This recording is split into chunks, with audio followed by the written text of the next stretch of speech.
रत्नागिरीतल्या त्या मधल्या आळीमध्ये लोकोत्तर पुरुष राहतात.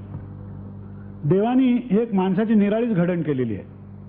त्यांच्यामध्ये रत्नागिरीच्या लाल चिऱ्याचे, नारळा फणसाचे, खाजऱ्या आळवाचे आणि फट म्हणता प्राण कंठाशी आणणाऱ्या ओल्या सुपारीचे गुण अगदी सगळे एकवटून आहेत. अंतू बर्वा याच मातीत उगवला आणि पिकला. वास्तविक अंतू बर्व्याला कुणी अंतू असं एकेरी म्हणावं असं त्याचं वय नव्हतं. मी 12-14 वर्षापूर्वी प्रथम त्यांना पाहिलं त्यावेळी त्यांच्या दाढीचे खुंट आणि कानावरचे आणि छातीवरचे केस पिकलेले होते. दातांचा बराचसा अण्णू गोकट्या झाला होता. अण्णू गोकट्या होणे म्हणजे पडणे हा अंतूनी मराठी भाषेला बहाल केलेला एक वाक्प्रचार आहे. म्हणजे काय झालं, रत्नागिरीचा अण्णू गोकटे वकील हा गेली कित्येक वर्ष ओळीने म्युन्सिपाल्टीच्या निवडणुकीला पडत आलाय. तेव्हापासून कोणाच्या विहिरीत पोहरा पडला तरी पोहऱ्याचा अण्णू झाला काय रे असं अंतू ओरडतो.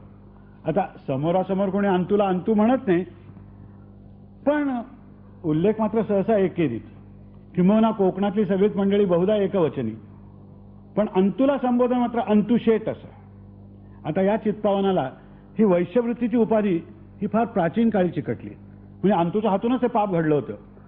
पहिल्या महायुद्धाच्या वेळेला अंतूने बंदरावर कसलं तरी एक दुकान काढलं होतं. ते केव्हाच बुडालं, पण अंतू शेठ व्हायला तेवढं कारण पुरेसं होतं. त्यानंतर अंतूने काही पोटापाण्याचा उद्योग केल्याचं कोणाचे काही ऐकिवात नाहीये. 2 वेळच्या भाताची त्याची कुठेतरी सोय असली पाहिजे. थोडी जमीन आहे, नारळीची 5-25 झाडं आहेत, पोफळीचे काहीतरी 10-15, रातांबीची काही अशी 2-5 हापूस आहेत, कुठे फणस चिंच वगैरे उभी आहे. वाडवडिलांची घराच्या वाटणीत एक पडवी आणि एक खोली त्याला आलेली आहे.